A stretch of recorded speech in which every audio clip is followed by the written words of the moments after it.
This episode starts with a proposition. How about we rip the United States and Mexico apart from each other, geographically speaking?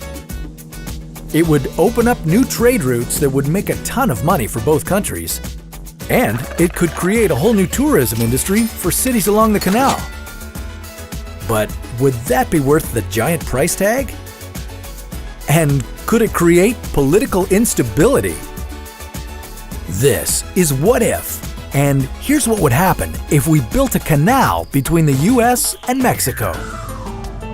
The US-Mexico border is 3,111 kilometers in length.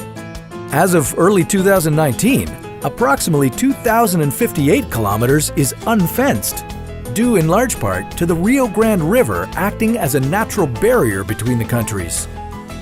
If we're going to go ahead and build a canal along this border, this giant river seems like a natural starting point, don't you think? But before we bring our big machines down there to expand the river, maybe we should stop and ask ourselves, how is this going to impact the surrounding environment? The Rio Grande provides water to 6 million people, so having ships of all sizes passing through it and creating pollution probably wouldn't be a good idea.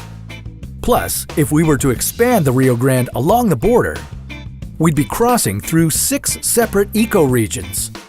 Along this stretch, there are 62 species of animals and plants that are currently listed as critically endangered.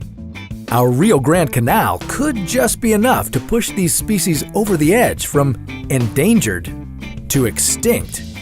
It could also wreak havoc with seasonal migration for some species and severely limit food sources and mating.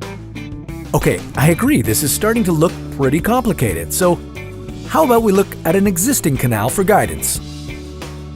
The Panama Canal cuts across the Isthmus of Panama, connecting the Atlantic Ocean with the Pacific Ocean, using a series of locks to adjust the changing elevations from ocean to ocean.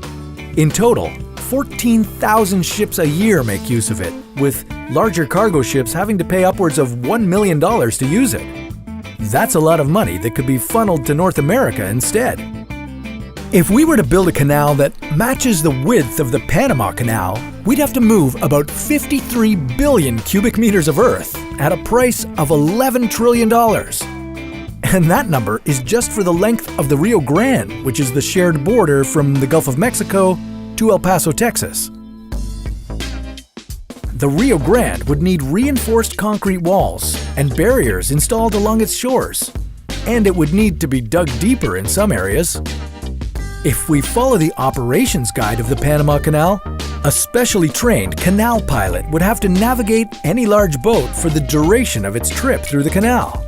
This might present some issues since, in the case of the Panama Canal, we're dealing with hours to go across the canal, whereas here, it would be days that another person has charge of the ship. We'd also have to find a way to deal with border crossings on foot or by car. There are 47 legal points of entry between the US and Mexico. Sure, we could replace those with bridges, but each of those bridges would cost approximately $600 million. Even though this project would bring a lot of benefits, it seems like it would bring even more questions. Such as, who would be paying for all this?